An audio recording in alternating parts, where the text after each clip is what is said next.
సాధారణంగా ప్రేమలో ఉన్న ప్రతి జంట తమ లైఫ్లో ఓ డ్రీమీ ప్రపోజల్ ఉంటే బాగుంటుంది అనుకుంటారు. ప్రియుడు కానీ ప్రేయసి కానీ ఎవరో ఒకరు తమ అభిరుచులు సౌకర్యానికి తగ్గట్టుగా ఈవెంట్ను ప్లాన్ చేసుకుని అవతలి వారికి సర్ప్రైజ్ ఇస్తుంటారు. లైఫ్ టైం మెమరీలను క్రియేట్ చేస్తుంటారు. అయితే ఓ క్రీడాకారుడు మాత్రం తనకిష్టమైన ప్రదేశంలో ప్రేయసికి ప్రపోజ్ చేసేందుకు దాదాపు 9 ఏళ్ల పాటు వెయిట్ చేశాడు. లేటెస్ట్గా ఆ మూమెంట్ను నిజం చేసి నెట్టింట వైరల్ అయ్యాడు. ప్రేమకు నిలవైన ప్యారిస్లో ఆ డ్రీమీ ప్రపోజల్ ఎలా సాగిందో చూద్దాం.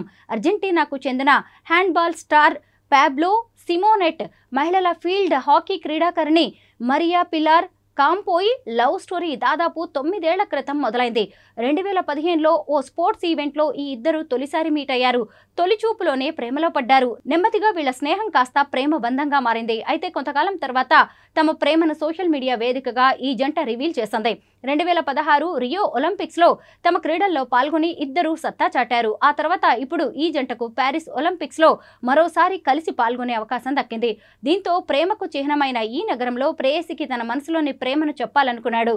అయితే ఈ క్షణం కోసం అతడు ఏకంగా 9 ఏళ్ల పాటు ఎదురుచూశాడు. ఇటీవలే ఆ కల నిజమవడంతో స్పోర్ట్స్ పర్సన్ అయిన మన హీరో ఆనందంతో ఊహల్లో తేలిపోతున్నాడు. ప్రపోజల్ అందుకున్న హీరోయిన్ కూడా సంతోషంతో ఉప్పొంగిపోతోంది. తనకు దక్కిన ఈ అరుదైన అవకాశంతో మురిసిపోయింది.